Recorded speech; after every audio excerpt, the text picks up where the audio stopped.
What is going on, guys? EK1 Gaming here, and welcome back to another Diablo 4 video. In today's video, we're going to be showing you another method where you can get a ton of XP, absolutely loads of it, and also loads of loot. This includes legendary loot as well.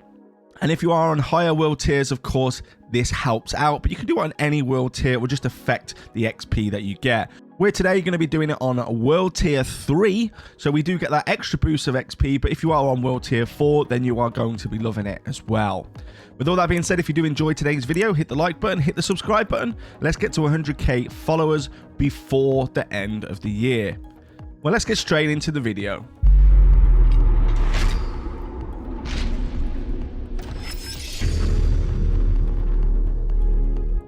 So to start with, when you open up your map, you're going to want to go down to the very bottom, and there's a place called Vierezja. Don't know how to say it, but go to this place here. This is where it is on the map. And then we're going to travel across to the left to Ruins of Eridu. So if you pin that, travel to the waypoint, so travel to the town. What you're going to do here is actually really simple. It's not anything that's going to break the game. It's not something that I don't think should happen. It's just that since they've redone dungeons, they seem to have added a lot more NPCs. They seem to have added a lot more sort of elites in these dungeons as well. I think it's just to make it slightly harder. But you'll see when we get here, it is absolutely disgusting because there's that many ads that it is literally just flooded.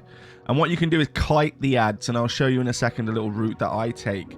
So what we do is, there's always loads of ads outside here, don't worry about them. We're going to go into the dungeon, and then when we get into the dungeon, you're going to gain yourself a little bit of mana. I'm using a barbarian for this with the whirlwind.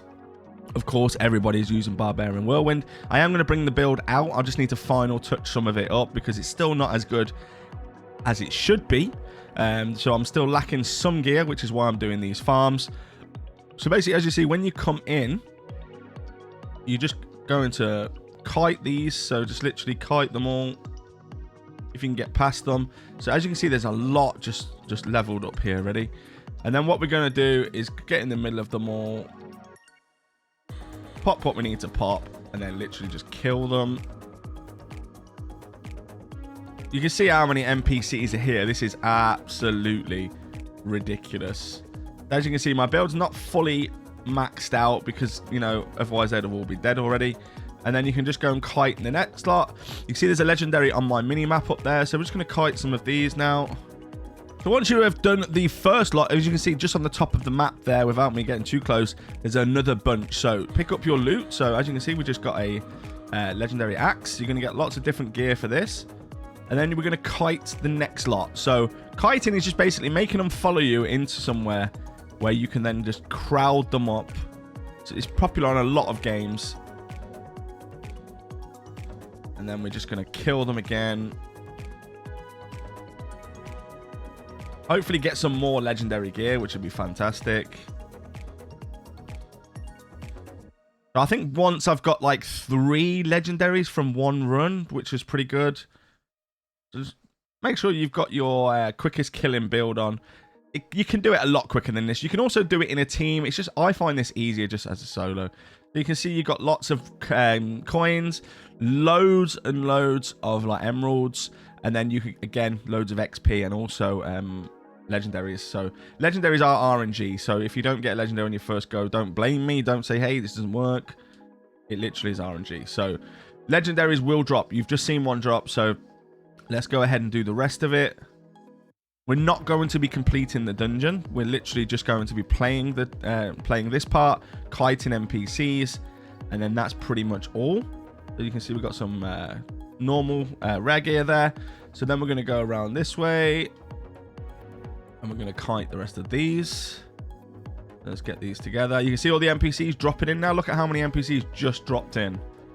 Just dropped in to say hello to the video. So you can see they'll do this a lot, and if you actually stay in the dungeon long enough, you don't have to do this full method. Look, you can see them keep dropping in, and as you can see, look at the gear. It's just ridiculous. Make sure you keep yourself alive. If you do die, it doesn't matter because the NPCs will still be there.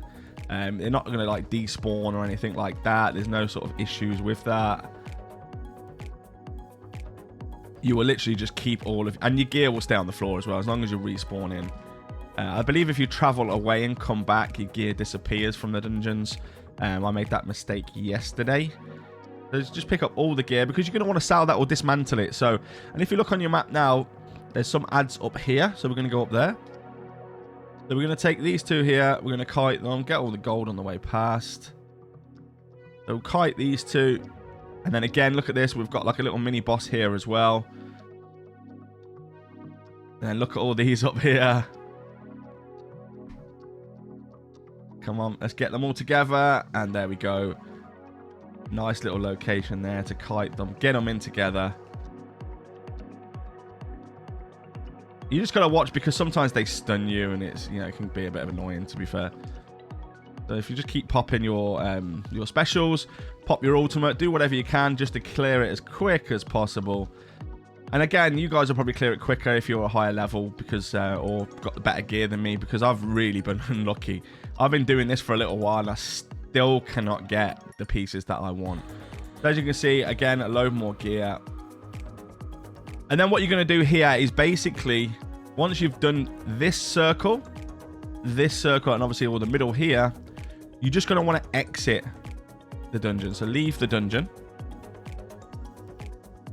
You can obviously look at your gear, do whatever you need to with your gear as well. Like if you want to go and sell it, if you're full, then what I would do when you've exited the dungeon, if you are kind of full like I am, you can literally just go and sell your gear. But I'm not going to show you that today. I'm just going to quickly just do this for a second so I can travel. So what you're going to do actually now is kill the NPC so you can actually get out of here without dying. There should always be empty NPCs out here. You get loot out here. I've had a couple of legendaries out here actually as well. So what you're going to do now is just go to the game and leave the game. So don't quit Diablo, leave game. And then what you're going to do then is log back in. So all you're going to do is leave, then log back in. It will put you right outside that dungeon, and the dungeon will be reset for you. This means you can go back in and out as many times as you want just by leaving the game, going back in, doing the same thing over and over again. I will show you guys now. So when we go back into the dungeon, we are kind of full, so I'm not going to do the whole run again, but we are kind of full. So this works 100% of the time. So there's no RNG whether this is going to work or not. This literally works, and that's it. So as you can see, in a second, we will come to a bunch of NPCs again. And here they are. So they're back again. No editing the video, nothing. You know, this is just how it is. This is how the dungeons are working now, really, I think. This one in particular is very good because they do clam up really close together. And there's a lot of ads. So, but again, just literally kite as many as you can. So these exploders are annoying. They're probably the most annoying thing in the game, I think. And then just literally get as many as you can here. Get that if you want, you know, get your interact with your totem if you want, so you can make it quicker. So basically just kill. And the way to know if you've got a legendary in all this like mist and crap, if you're doing whirlwind and stuff, is just look on your mini map. If there's a little star on there, you've got a legendary. So, and also if you miss a legendary, don't worry, because it will go straight into your stash anyway. So if you leave this, it will just go into your stash. So don't worry about missing and having to really go through the loot if you don't see it, or if it's dark or something like that. So don't worry, if you go to your stash and it's flashing with a little exclamation mark on there, you definitely have you've definitely got a legendary. So let me know in the chat below or the comment section below how many legendaries you're getting if you're doing this method. Are you enjoying the method? And let me know if you've min-maxed the build yet, because really I'm having such bad luck. Take care, everybody. Stay safe, and I will see you all in the next video.